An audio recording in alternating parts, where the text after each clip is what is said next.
After a chaotic first round in Sebring, our series organizers decided to give our drivers a taste of an alternate layout, with the series headed to Oulton Park, but without the chicanes.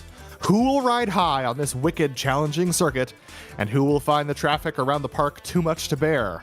We'll find out soon as we get ready to watch round 2 of the iRacing IMSA Vintage series, and you'll see it all live here on the Global SimRacing Channel.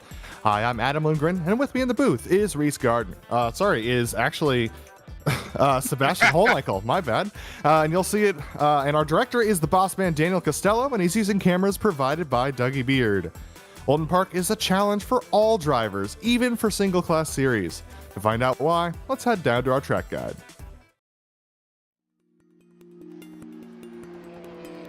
Welcome to Oulton Park Circuit. This British track to the southeast of Liverpool is a staple in the UK club racing scene, but has also hosted series as high level as Formula One a few times. At least, with a small asterisk next to those events since they were non-championship rounds. The history and the lore of the venue is as unique as the layout itself. But that layout is more than just the international circuit this place is known for. An incredible 8 different versions can be run, but they all range between 1.5 to 2.5 miles in length. It's not exactly a long lap around here. What it lacks in that realm, it more than makes up for in bumps and hills. On top of that, Oulton Park offers some very fast corners, so you certainly won't get bored. Turns like Island Bend, Knickerbrook, and Druids can be utterly fearsome depending on which chicanes are at it. But even the slower corners often involve blind crests or kinked entries, making passing a very difficult prospect. In modern day, the place is mainly visited by touring cars, GT cars, motorcycles, and Formula 3. But here on iRacing, it's quite popular with the vintage community. Needless to say, this is a track that carries on the British tradition of fast, old-school style circuits that challenge and thrill drivers. It'll no doubt be a blast for both our competitors and fans today.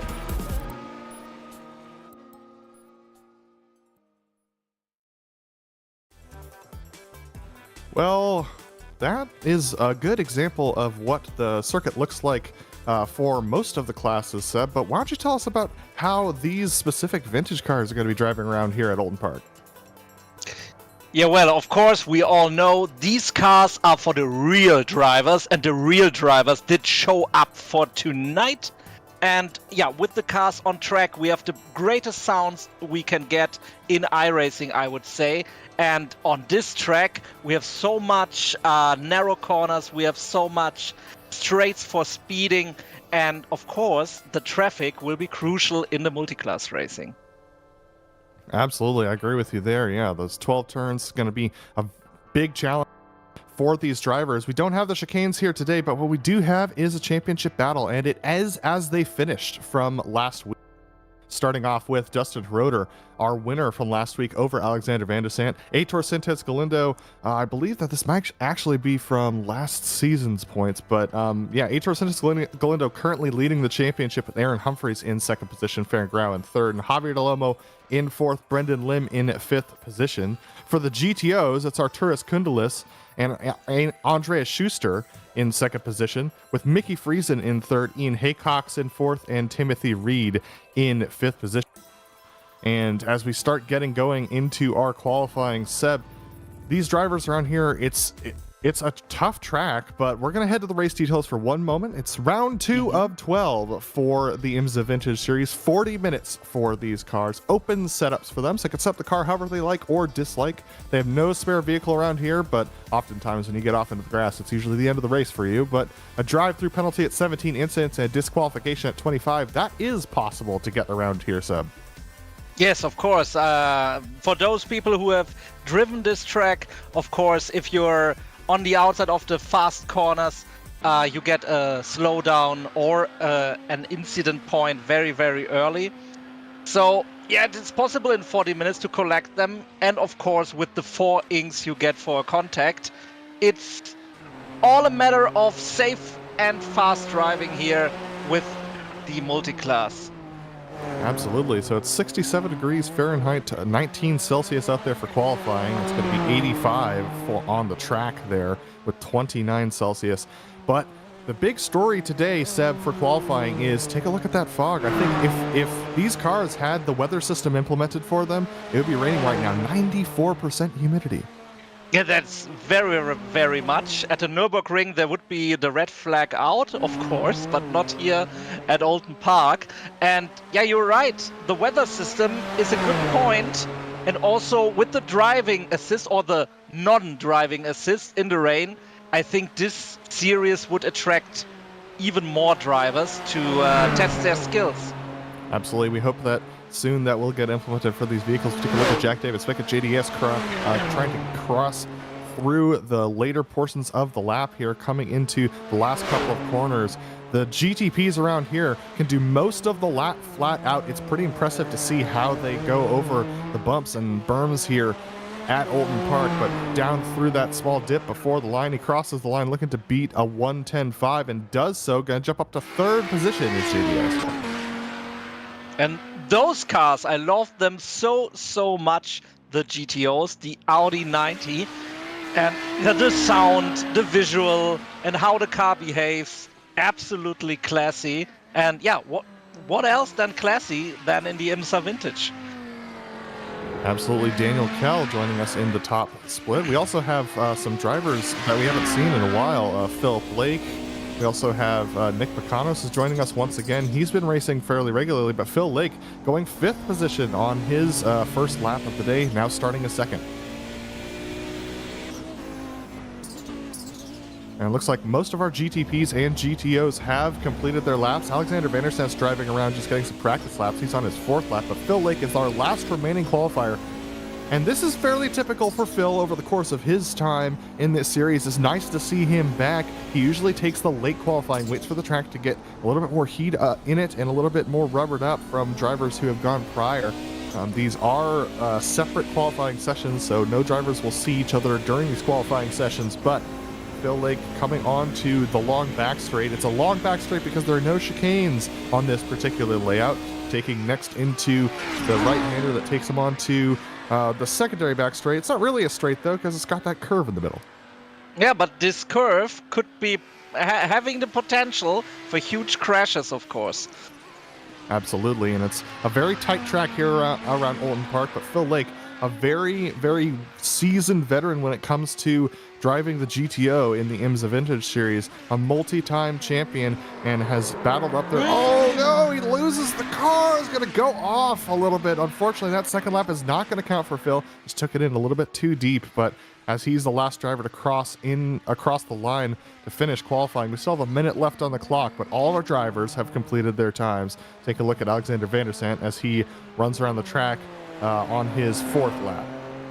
And you can see the downforce in action in that downhill turn 2. And I think also in this corner here, yeah, that looks absolutely stiff like a board. Great stuff.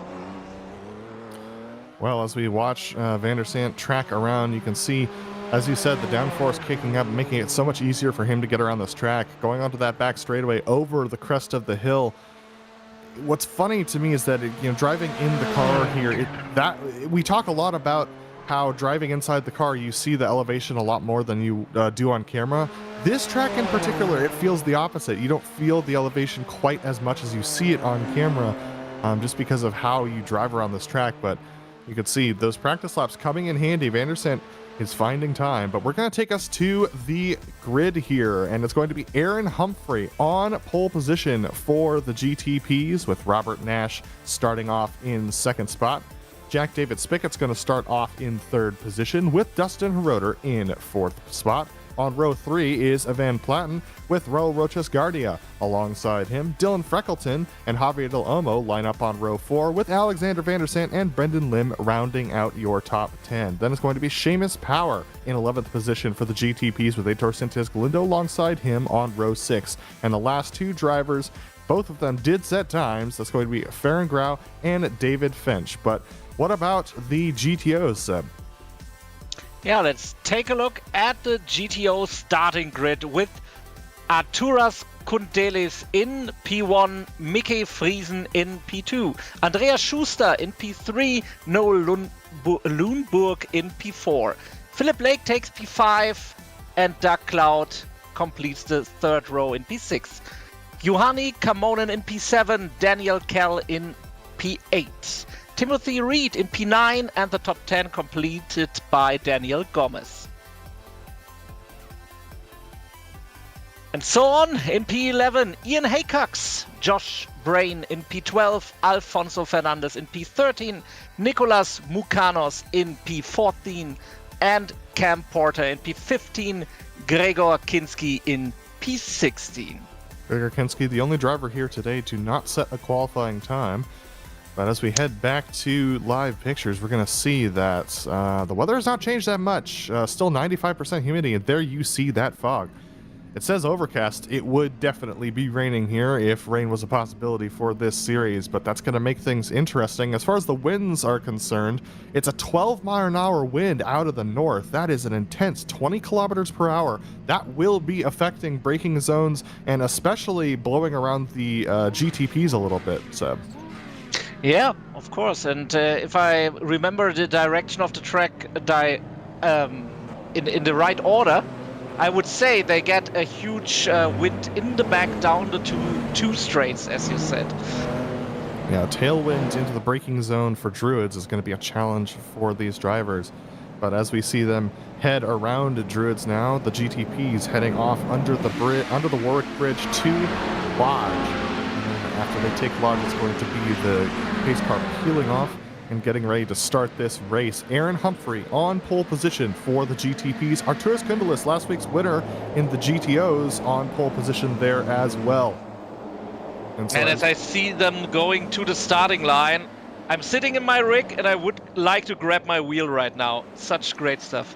Green flag goes, and Aaron Humphrey gets a decent jump, but not the best jump we've seen. Robert Nash slotting in behind him in second position. He's afraid to turn in. Jack David Spickett in third position is going to take that position away from Dustin Roeder. Ivan Platten in fifth spot, and Raul Roches Guardia rounds out your top six as the GTPs get going.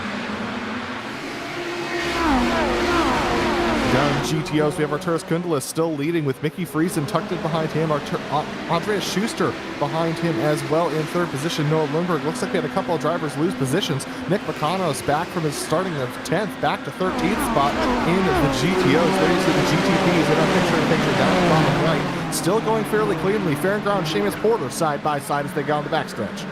Now some blinking in the midfields of the GTOs. Always scary if you drive behind them, but that's sim racing, that's a part of the game. The GTP's taking their time through the first couple of turns here. The GTOs all on the line. We're going to expect to see them to have some pretty decent draft battles today, considering there are no chicanes. Brendan Lim, though, down in 9th position at this stage, was battling alongside Seamus Power for that 9th position, was able to hold on to that spot. But we're already starting to see a little bit of a gap here with Javier Del Olmo in 6th position. He's got a big gap to Raul Roches Guardia in P5. A reminder that Javier Del Olmo is a previous GTP and GTO series champion. You see, wow, quite a few GTPs off of the line, off of the track at turn 1. Yeah, because of the duel, because going to the inside. Oh, and there's somebody really struggling. Vandersant's around. It looks like Heitor Sintins Galindo, last week's winner and our current championship points leader, hit his front bump. Heitor Sintins Galindo is also slow on the track now as well, so it's a bad day for Sintins Galindo. And it doesn't look factory new. And here we go back to the GTOs, all still packed together in a line. Timothy Reed looks like he's had a problem in the back of the field. He struggled to get around Cascades, but he's back going again. Noah Lundberg, though, looking around the outside here of Andreas Schuster. He's going to try and do the over-under, but the banking prevents that. And the crazy thing about this banking is that it loosens up a little bit earlier than you'd expect and actually launches you. It can launch you off the track if you're not careful. It looks like we've had another driver, Javier Del Olmo's around the GTPs from 6th position. But it's also, we have one incident, but everything else is running smoothly. That speaks for this, roster of top stand corrected. It looks like Farrengrau and Ivan Platten got together coming through the crest right after Lodge. So unfortunately, Farrengrau with major damage. That's going to be the end of his race. I think Ivan Platten has similar damage as well. That is a big incident for those two drivers. They're both done. Yeah, no spare cars, no fast repairs, just fast racing.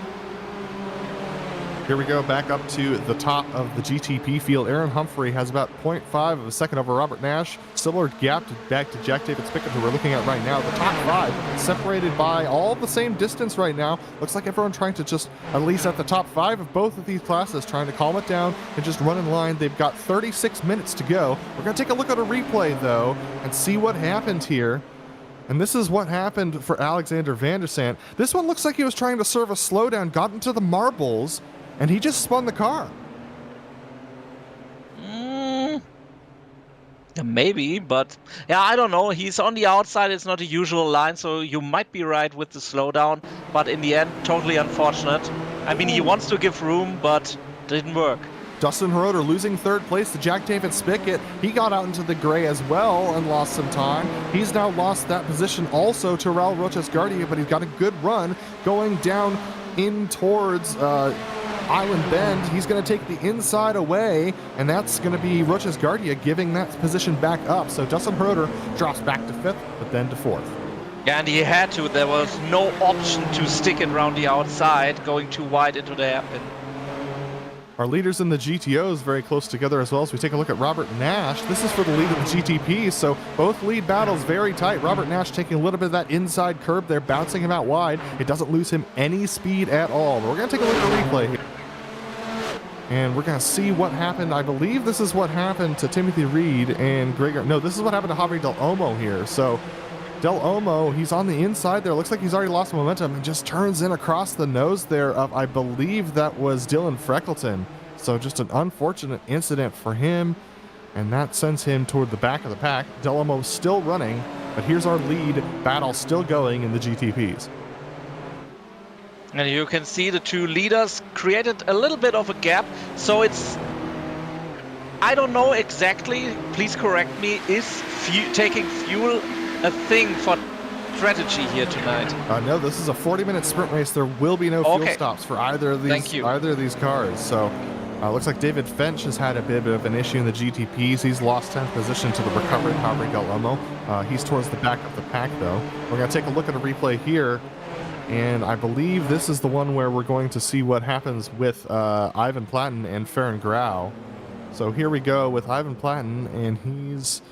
So Farron... Oh my goodness! That was a mistake with Farron Grau up ahead. I believe that they were both trying to make positions off of Brendan Lim. And Lim got a little bit loose through the corner, and that caused Farron to try and hit the brakes in the middle of the turn. That also caused them to get loose. We go back to the lead of the GTOs, which is very close between Kundelis, Friesen, Schuster, and Lindbergh. Yeah, very, very close battle. Also in the back, P5, P6 are battling. So there are battles all over the place in GTO. And I wouldn't set my money on anyone right now because it's too risky to say who will win this race in GTO. Our leaders in the GTPs are just starting to get into traffic as well as our leaders in the GTOs get back onto the back straightaway. There you saw Robert Nash taking a look at Aaron Humphrey. They've still got about 0.7 of a second gap back to JDS, but you know how quickly that can spin back up. They've got about 2 seconds up the road to Timothy Reed, who's our last running GTO driver, but it looks like we have changed in the GTOs as well. Arturas Kundelis, he's managed to maintain the lead, but here we go side by side with Robert Nash trying to take the inside. That's not going to work going into Knickerbock. But he scared him a little bit, I guess, and he now takes the run. Oh, very, very intense driving. Here we go through the pack. There's Cam Porter that they're going to be trying to go by. Robert Nash trying to streak his way by. This is where things get intense. The GTOs were not expecting the GTPs to come through. You could tell by the way they're driving, but now they know they're here. And here we get onto the long front, on the short front straight, and into this turn. Looks like both Nash and Humphrey are going to get by. And now we come onto the exit, and it's going to be tight stuff as they head towards Lakeside. Oh, that's totally difficult here to get this moment right for the turn in and not sliding out, pressing other cars to the outside. And I think everyone is praying in the GTOs to meet the GTPs on the straights.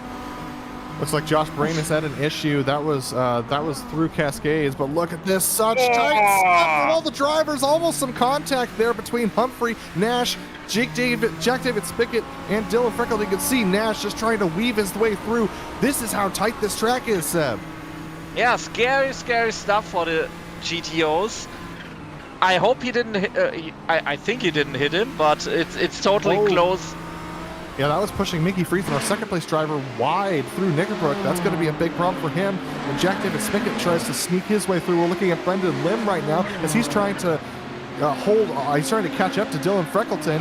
Tons stuff up there. Jack David Spickett lost some time to Arturas Kundelis through the traffic as well. So traffic's going to play a big game today, Seb. Yeah, I mean, the track isn't too long, so they will meet, 3-4 times at least for another laps around. I can report that Raul Roches Guardia has gone into the pits. Unfortunately, an incident for him has dropped him towards the back of the field as well. So another GTP driver struggling. You can see just how intense this driving is with everyone, with the GTPs trying to streak their way through. The GTOs just trying to run their racing line, but they've got cars on the outside. They can't run into them. So and he even jumped over the curbs where you didn't want to jump over. And it looks like Alexander Van der Zandt also had an issue. He was trying to come to the pits after making contact. We're going to take a look at another replay. And this is what happened to Raul Roches Guardia. And oh my goodness, that's the 21 of Josh Brain coming across his nose and absolutely destroying Roches Guardia. What a tough incident for him. Yeah, it's funny that nobody can get hurt here, so it's all fun. P2, the battle for P2 and GTO is so tense. A little bit of door-to-door contact there between Friesen and Lundberg. As Lundberg trying to get his way by, he's able to do so. They've lost some time to to Kundelis up ahead, and this is Schuster alongside Friesen. They're holding up Heitor Sintes Galindo in 7th now. Yeah, but he can't do anything about that. If they go too wide, there's no space for him, and he has to wait here for the start-finish stretch. So Doug Cloud going wide, that's going to allow Ioanni Kamonen to go by. Brendan Lim has lost Dylan Freckleton's lost a position to Brendan Lim. Here is the recovering Javier Del Olmo trying to streak his way by riding on board with Mickey Friesen as he's trying to hold on to everything here. Oh my goodness, that's going to be Javier Del Olmo to the inside of him. So that pushes Friesen wide. Friesen was in second position in this race, Seb, but he's now fallen back because of the traffic. Yeah, you could see his the look on his face as he went through the inside there. Not happy. And these GTO drivers, it's all about survival out here for them, at least until the latter parts of this race. We've only had 10 minutes on track. We're riding on board with Doug Cloud as he's trying to make a pass on Ioanni Kamonen, but he's got David Finch to worry about. Finch, who's had issues earlier on in this race as well. Yeah, and imagine you have to take off the hands off the wheel for the shifting, as Doug Cloud is doing here, to have the full immersion to the GTOs. Already been an intense race, and this track is such a challenge for these drivers, especially the GTOs. So many sweeping turns, so many elevation changes. It really puts a lot of pressure on those left front tires. So we see Doug Cloud breathing deep, just trying to be calm there. Nick McConnell's going off track a little bit behind, trying to catch up to Timothy Reed. Looks like Ian Haycox has lost a couple of positions. Cam Porter, there's been a huge amount of position changes in the GTOs just on this lap. Cam Porter from 11th place up to 9th. This lap. Yeah, maybe also natural due to the traffic and how they act to each other. And on the other hand, as you said about breathing on the straights, I mean, it's so intense, I think you forget breathing while driving. So up in the GTPs, it's pretty free and clear for Aaron Humphrey, 1.3 seconds over Robert Nash at this stage. Robert Nash has 2 seconds over Jack David Spickett. So all the GTP gaps have gapped out to over 1 second at this stage in the game. So the GTOs are definitely where it's a good place to look for battles. And right now, Ian Haycock's trying to hold off Timothy Reed and Nick McConnell.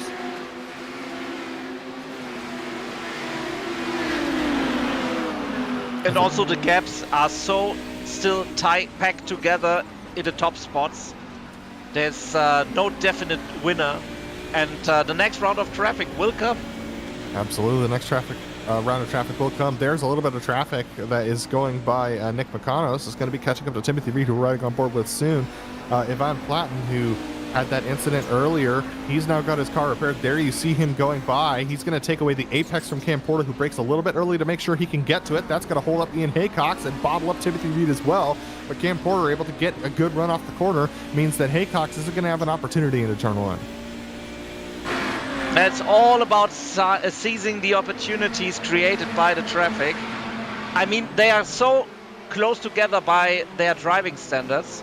Yeah, you just said, Seb, seizing opportunities because of the traffic. Aaron Humphrey got held up by Josh Brain, one of the slower GTOs, and that's allowed Robert Nash to gain right back up on him. There's Farron Grau running very slowly on track. They're going to go streaking by him, but now Nash caught up to Humphrey. But it looks like Nash really struggling in the aero wash from Humphrey right now.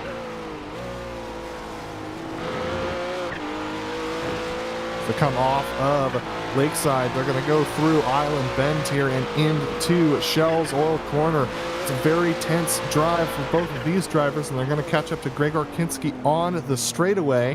So unless there's a mistake made by Aaron Humphrey, no, the mistakes made by Robert Nash, a little bit of slide out of those rear tires as that banking falls away, as I mentioned before, but Andreas Schuster's around. Andreas Schuster, for the battle for the lead, has gone around in the GTOs. Oh, was this no. off the nose of a GTP? It was. This is off the nose of Ivan Platten, our back-running GTP driver. Well, that's sad. He was in such a good position. So there we see Ivan Platten going past Noah Lundberg in second position. Noah Lundberg and Arturas Kundelis. Arturas Kundelis, who leads in the GT.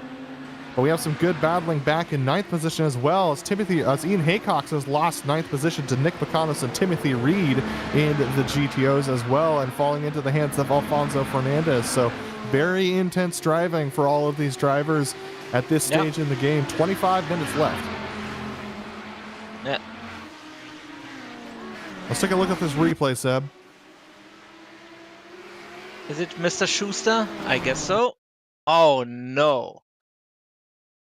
Yeah, just off the nose of Ivan, who thought that he was going to have a clear lane out to the right, but that did not materialize, and Schuster managed to keep it off the wall by locking it down. It's exactly what they teach you, and he was able to keep going, but unfortunately way far back in the pack. Yeah, also for the rest of the traffic, you know. Be predictable, slam the brakes, so you not create a very dangerous situation for the rest of the traffic on track. Take a look at the recovering Javier Del Olmo. Looks like he has a little bit of right side damage. That's allowing Seamus Power on the straightaway to catch up to him. A little bit of right side damage just over that rear right wheel well. Then looks like it's causing him a little bit of trouble with his aerodynamics. And there you see just how much trouble. Seamus Power streaking by him like he's standing still. Yeah, that's not looking good. Maybe even losing out to the top 10 in the end. And he drives away from him even with the draft. Absolutely. But he was flashing. Maybe that makes him faster again. So unfortunate for Javier Del Olmo. He's going to be losing time. Looks like we are having a little bit of trouble there with Robert Nash in second, or rather Robert Nash, in second position in the GTPs. Oh, Nash pushed off wide there, and he's going to just miss the tire bundle, but that's going to break up the battle for the lead in the GTPs. The damage doesn't look too bad, but of course, as you said, the battle is off at the front, and it pulls him back into a battle with P3, with P4. Yeah, absolutely. So Jack David Spickett is now on the back of Robert Nash. They're dealing with the traffic, but yeah, just looking at that incident, just looked like Nash just took it a little bit too deep. Didn't expect that the GTO was going to have to wash out to the outside of the track, but those GTOs have to use the whole track. They can't, once they turn in, they can't stop turning in, and they've got to run their line. So unfortunately for Robert Nash, he just fell afoul of that moment. But here we see Jack David Spickett. The driver behind him is Farron Grau. Farron is a lap down, so that is not a battle for position. Robert Nash is into the pits. So that takes us back up to the battle for P1 in the GTOs. This is a tight one now between Kundelis and Lundberg, and they've got all the traffic trying to get through. Here comes Dustin Roeder. This should be an easy pass before they get to Island Bend, but that's going to actually cut off the line of Kundelis. Noah Lundberg thinks better of trying to take advantage of that. He's going to be right on his rear bumper as they head towards the back straight.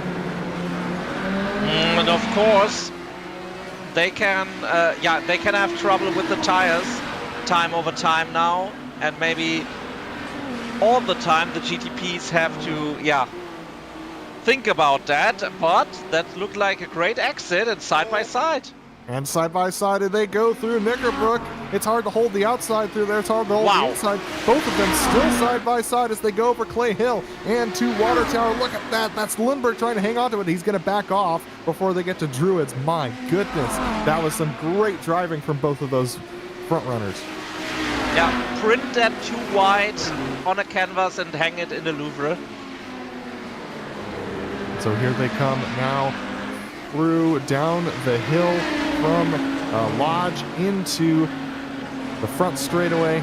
Very short here. They've got a streaking Brendan Lim trying to come through there, trying to make it through, and he does. So that's going to slightly disadvantage Candelas, but Lindbergh didn't want to take this position away in turn one. It'll be interesting to see, Seb, where Lindbergh decides to make his move, because he's in that draft, and the draft is very strong. Maybe hanging back a little bit more on the exit here of Shell Oils is going to give him an opportunity, but Dylan Freckleton coming through. He's going to try and take the apex away. Ooh, and one more maybe. No. Yeah, you're right. Ator Sintes Galindo. This is a battle for position. The GTPs, Freckleton and Sintes Galindo. So here they go. There goes Sintes Galindo. That's going to push Lindbergh out wide. He goes over both curves and manages to hang on to it. My goodness.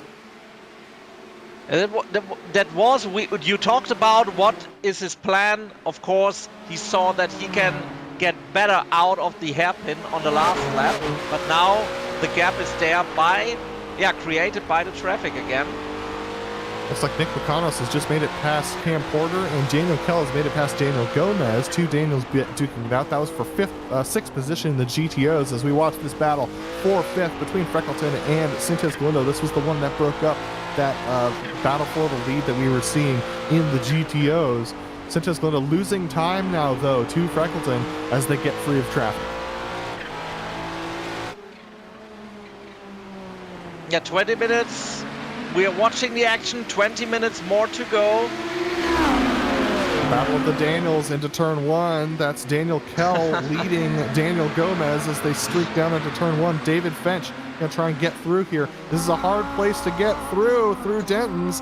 Not able to do it now as they streak through. That was Cascades, and now Lakeside onto the straightaway they go. David Finch going to go to the inside here. This is going to hold up Daniel Kell as he's going to have to break a little bit earlier. So this brings Nick Picanos back into it. But Nick, not taking a great line through Island Bend, is going to lose a little bit of time into Shells. But as they exit the corner, it's a double draft for Nick Picanos. What can he do with it? Maybe nothing in the King, but it's trying. Yeah, it's looking good. Oh my goodness, that's Daniel Gomez making a great move to the outside, moving them over the curve, and look at that, Nick McConnell's taking advantage of a wide Daniel Gomez. Daniel Kell able to hang on to that sixth position, but here comes the charging Nick McConnell, who's got a head of steam, but nothing doing. They come up to Druids, and there's no time. And that's the point about seizing opportunities. Two are battling. The third in the mix is taking the advantage. And this is a 5-car train now from Daniel Kell in 6th all the way back to Timothy Reed in 10th position. And they've got Ivan Platten trying to make his way through. Cam Porter, not a good exit off of Lodge, is going to give up that position of 9th position to Timothy Reed, but Timothy going wide here gives an opportunity to Cam in the back. Cam looking for space. Timothy Reed taking up all the space on the track, but very good moves. I can also report that Noah Lundberg has made his way back up to Arturas Kundelis, so those two battling for the lead once again. We ride on board with Cam Porter. Now and there's again blinking going on. That's Timothy Reed losing tricky positions to Andreas Schuster and Cam Porter there. I can report that Lundberg tried to make a move on Kundelis down into Knickerbrook. Not doing this time either. Look at this battle though. That's going to be between Nick McConnell and Daniel.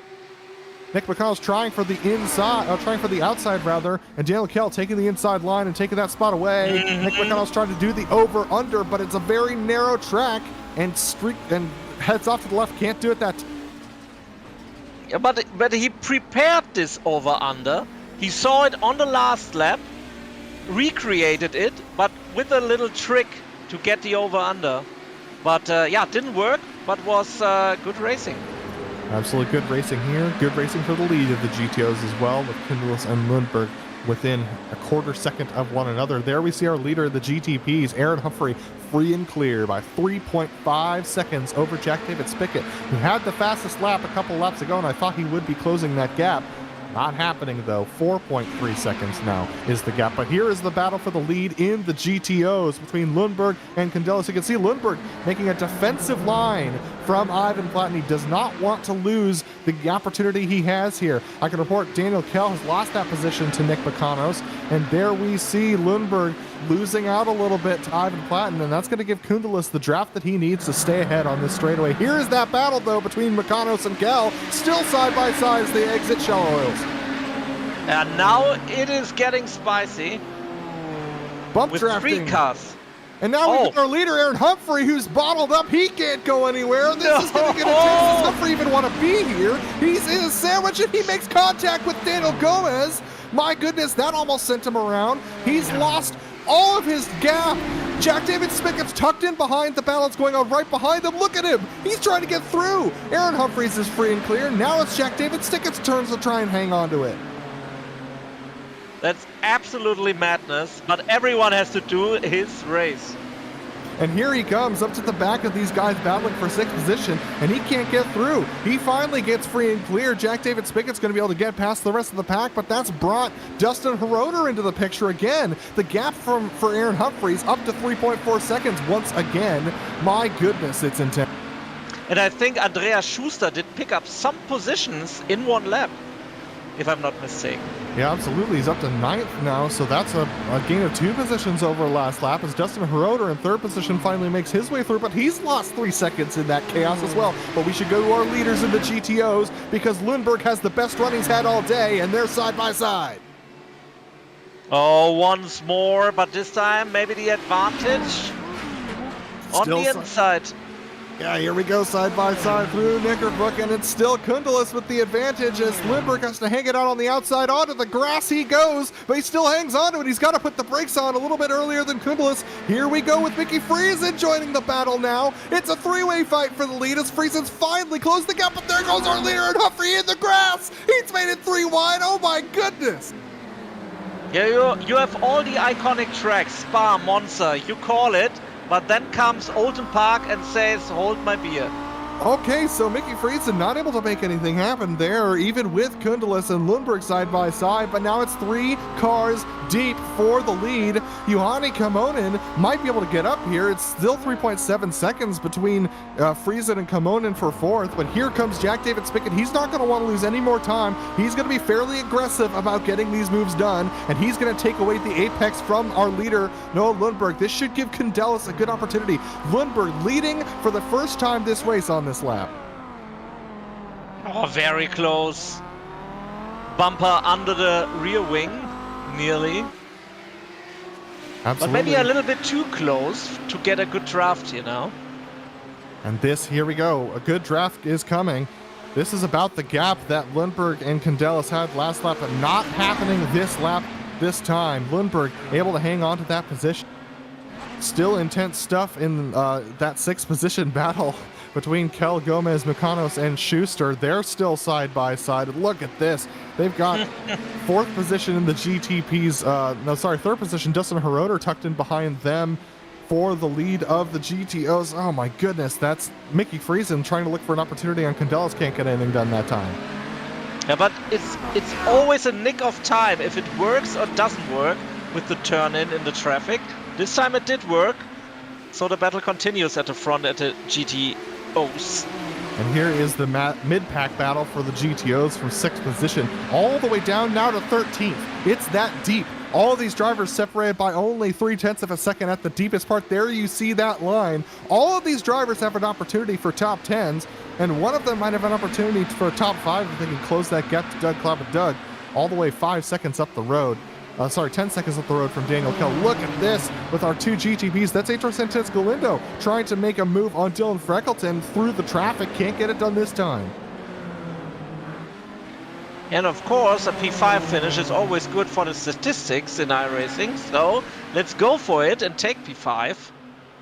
Santos Galindo, good draft this time, but they're catching up to the battle for the lead of the race. There they go side by side. Oh my goodness, Santos Galindo taking the apex away from Freckleton. Unlike the GTOs, the GTPs can easily take the inside of that corner with fairly good amount of steam. You can see Santos Galindo diving up the inside, and here we go side by side with Gomez once again trying to hold off Daniel Kell. The Battle of the Daniels, part 2. Oh my goodness, action all over the place in every corner. One eye to the front, one eye in the mirror. You need to be a chameleon to do this.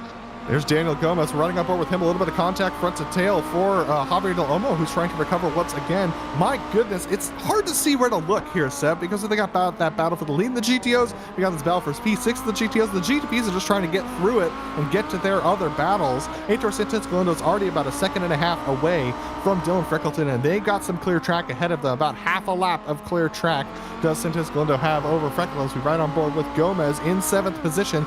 Gomez looking back at Nick Bacanos, but Gomez actually has a good run on Daniel Kell up ahead of him on coming into this section of the track. Yep, P6 is mostly looking into his mirror, and he feels the pressure from half the field behind him.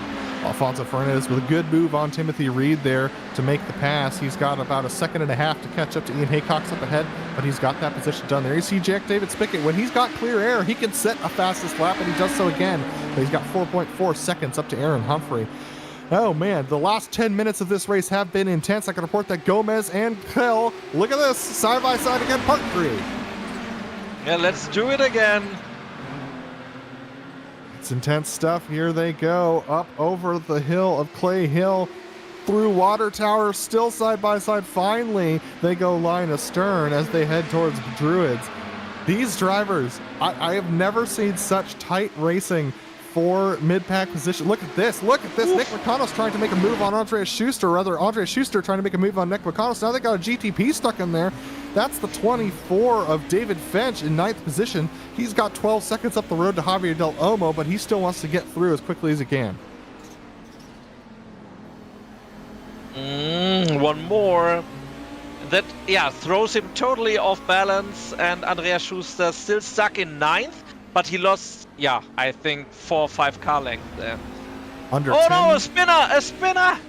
I believe that was even Platten, our backmarking GTP. Unfortunately, he's spun out, but we need to go to the lead of the GTOs because it's 3 wide right now with Javier Del Olmo. Lundberg just staying ahead of Kundelis. That was really dangerous stuff from everyone involved there. Lundberg trying to defend his position over Kundelis. Kundelis actually chose to back out of it and not cause an incident with Lundberg, so good sportsmanship there. These 3 have been nose to tail for this entire time. Intense stuff. Yeah, let's see if that sportsmanship endures in the last lap.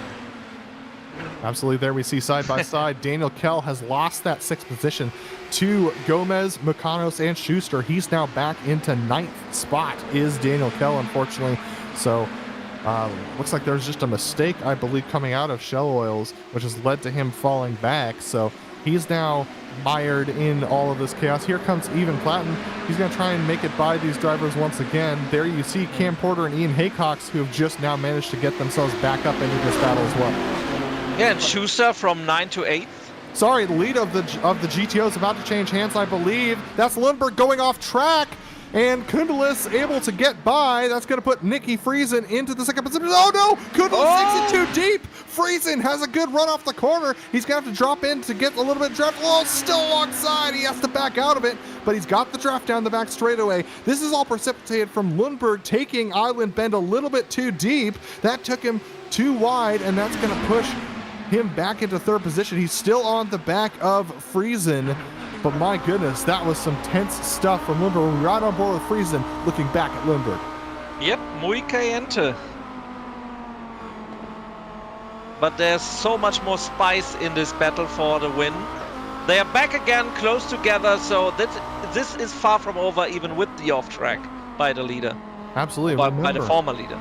Remember that Kundelis led this race from the pole position, so he's very familiar with being up there. Here comes David Finch. He's going to take the apex away from Kundelis, who has to break a little bit earlier than he normally would. And look at that, Friesen way off track after Kundelis braked on the exit because he was getting a little bit wide. These GTOs, their tires are starting to cry for help. Yes, of course, and that's also where some off-tracks come into play. Even here in turn 2, if you put 2 wheels on the outside curb, which you would assume is the racing line, you get a 1X.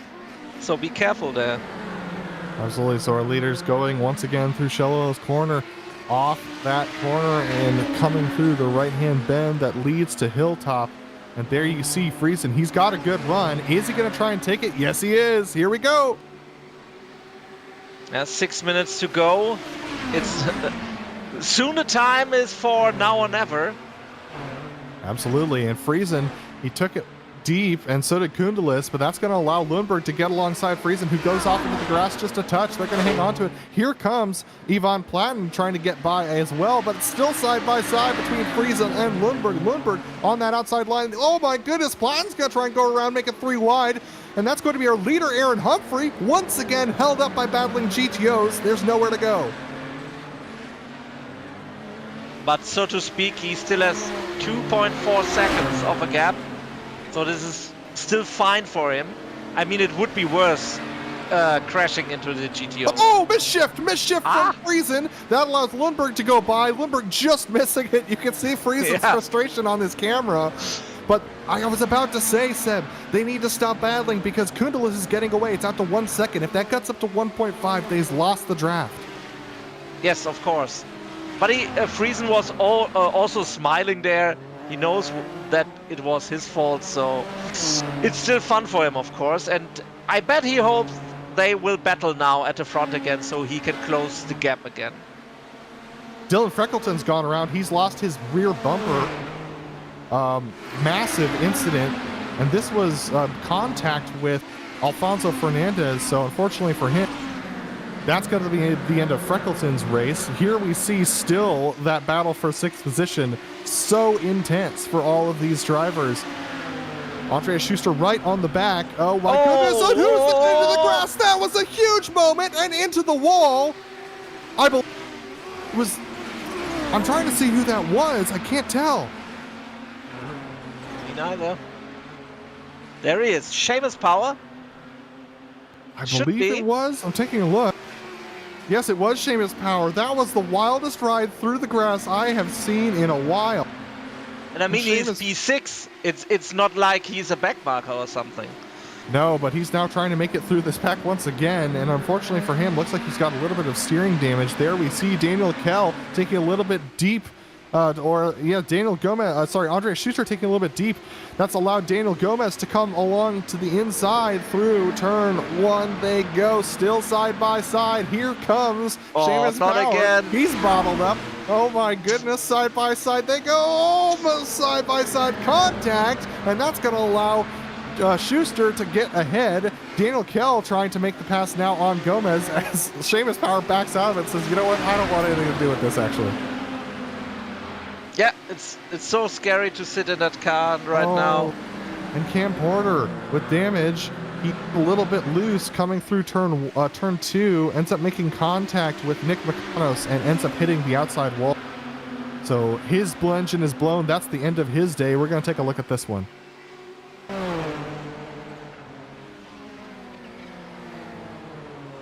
And here's Dylan Freckleton. We're going to see his crazy ride through all the chaos here.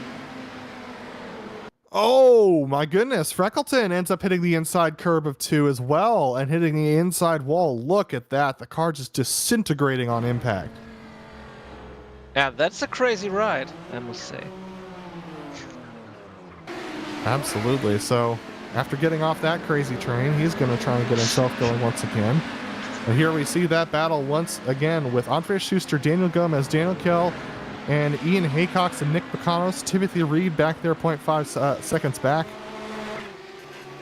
And yeah, that's all we've done, but absolutely. But then we have the battle for P4. This is between Juhani Kamanen and Doug Cloud. Doug's been on the back of Yamani for a couple laps, but just can't seem to get within striking distance.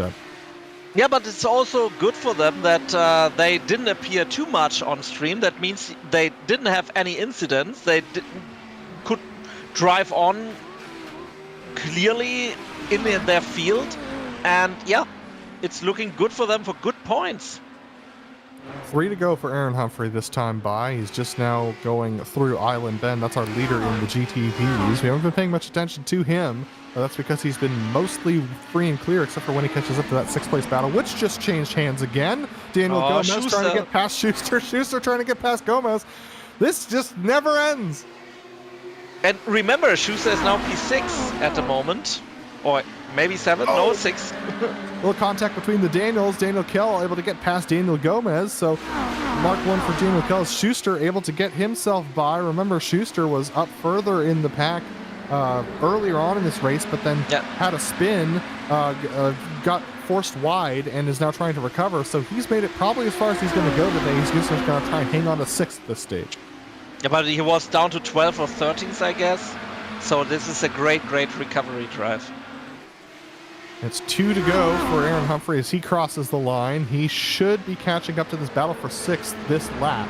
So I would expect that it's going to be 2 to go for these guys. I believe our leaders might get an extra lap of the GTOs, and that's good news for Arturas Kundelis because he's 0.4 seconds behind in closing. Kundelis might have one more opportunity at this, Seb. Yeah, it could be. I mean, one opportunity is better than nothing. So here we go. 45 seconds. Absolutely. So this is Seamus Power who has that damage. He's going to get past both of them before they make it to Lodge. You can see Kundelis taking a little bit of draft off of Seamus, and actually that's going to hold up Bloomberg just a smidge off of Lodge Corner. You can see just how much they slide through there. This is going to be 30 seconds to go. I'm trying to see where our leader is. Our leader's still stuck behind that battle for 6, so this is going to be 2 more laps for these guys, I believe. Aaron Humphrey, though, coming to the white flag, and he's in the thick of it right now. Yeah, there he is. Yeah, he's coming. 5 seconds to go. Is he going to get another lap? Nope. White flag is out for Aaron Humphrey. So this is the final lap for these drivers he's passing now as well. I just think I saw 2 GTPs entering the pits, but I assume... Well, it's worth noting that Jack David Spickett, who has our fastest lap of the day, is only 0.9 of a second behind Aaron Humphrey. Humphrey, though, free and clear once again. It's not over for Aaron Humphrey and Jack David Spickett. If Aaron Humphrey makes a mistake, it's the end of it's going to be second position for him. JDS, we know how fast he is. He's trying to close that gap. This is the best opportunity he's had all day. Yeah, and maybe some more traffic up ahead. Not much, but a little bit. 1.2 seconds now between Aaron Humphrey and Jack David Spickett. Looks like Humphrey has the straight line speed. Humphrey drafting off of David Fench, who's in 8th position in the GTPs as they come into Druids. But it's looking okay for him, picking up some draft here.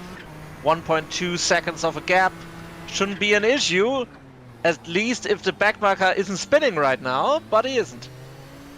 All right, so Aaron Humphrey coming to the line. Jack David Spickett couldn't get there in the end. Aaron Humphrey takes the win in the GTOs, and I think Arturas Kundelis may be low on fuel set.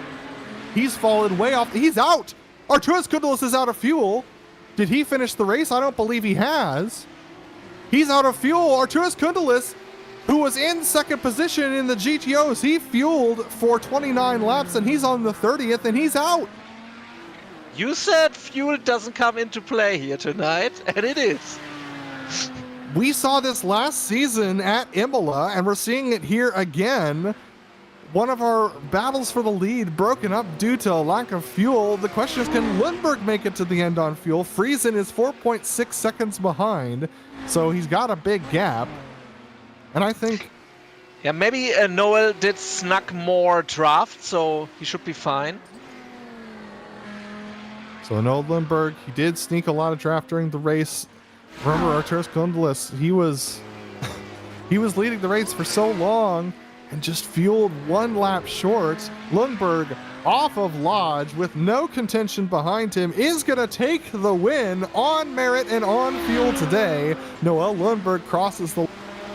Yanni Komanen ended up catching up towards Mickey Friesen, and he's going to finish in 3rd position. Doug Cloud in 4th spot. Kundelis, who retires is going to get 5th position because Andreas Schuster should get 5th position because I believe it was Aaron Humphrey who crossed ahead of him. But my goodness, what a crazy race we had today, Seb. We're going to take it to the results here, take a look at what iRacing thinks happened. So these are fairly unofficial, keep that in mind. But Aaron Humphrey takes the win from pole today. That didn't tell the story of his race, though.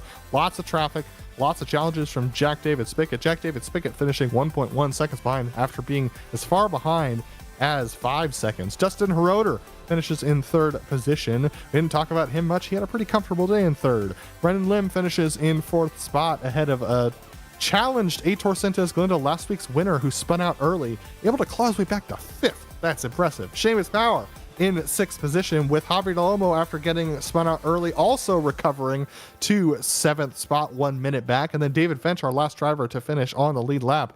The rest of the GTPs had bad days. Starting with Dylan Freckleton, 5 laps down, and Farron Grau, 10 laps down. They were the only two Yvonne Platten in 11th, 8 laps down. Those were the only drivers who finished the race. Then we have Robert Nash, Raul Roches Guardia, and Alexander Vandersent, who did not finish in the GTPs. Seb, what about the GTOs today?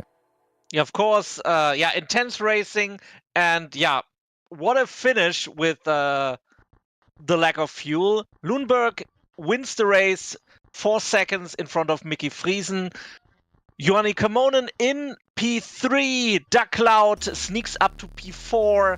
Arturas Condelis in P5. Andreas Schuster, great recovery drive to P6. Daniel Gomez in P7. Daniel Kell in P8.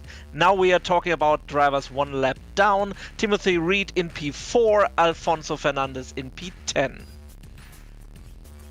And after the top 10, we still have drivers competing. Nicolas Mukanos in P11, Josh Brain in P12, in P13, Gregor Kinski, P14, Ian Haycox, and then, unfortunately, Cam Porter and Philip Lake didn't finish the race in their full capacity.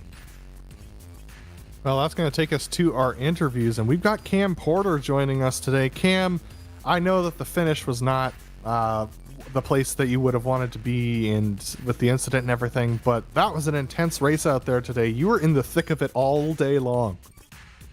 It sure was. I'm not even mad that I DNF'd that race. That was a fantastic race. That was super fun. Really close battles with the guys that were near me.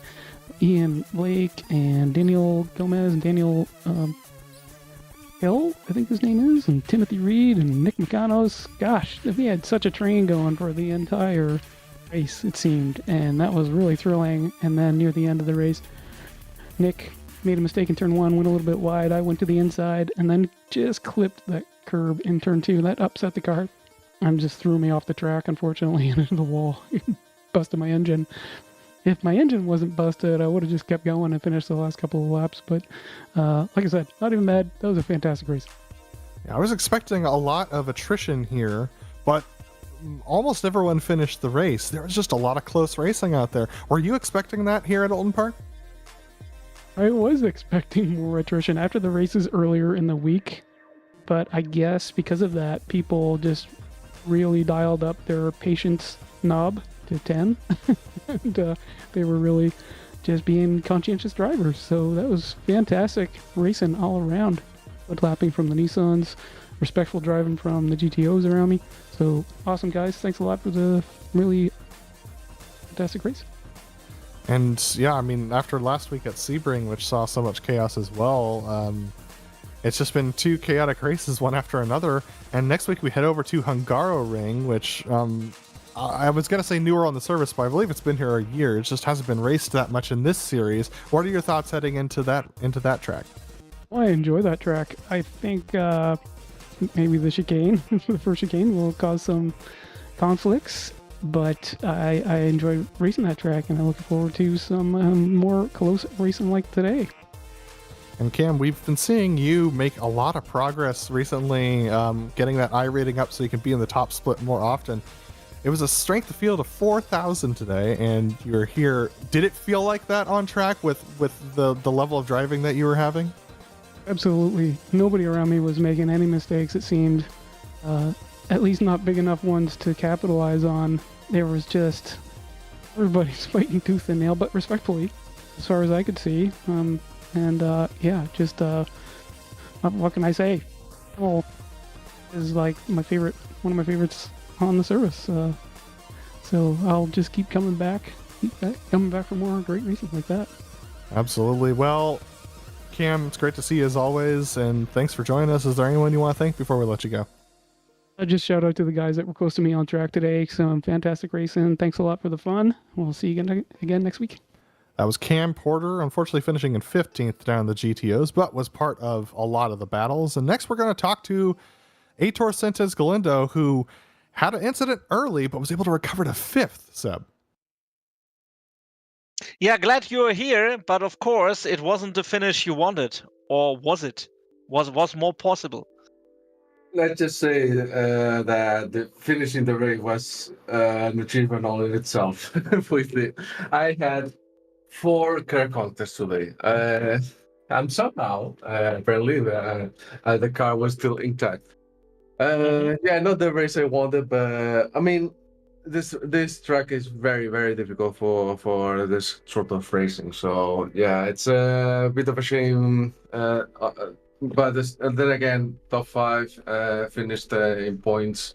I think it's 15 points. So yeah, I'll take that. I'll take that any result. And yeah, moving on into Hungary. Yeah, how did you feel about the traffic here?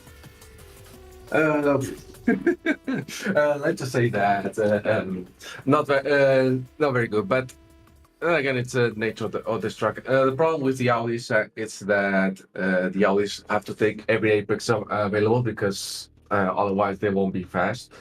And that's sort of creates a situation in which they say, okay, I'm gonna go left, but then I go right, and then try to say, okay, I'm gonna go right, but then cross over, and then it's a problem. And same as on the outside. And yeah, I got a lot of situation. I don't know if he got caught on camera, but it was okay. I'm looking forward to replay that. But yeah. It was quite not the best track for multiplayer, for sure.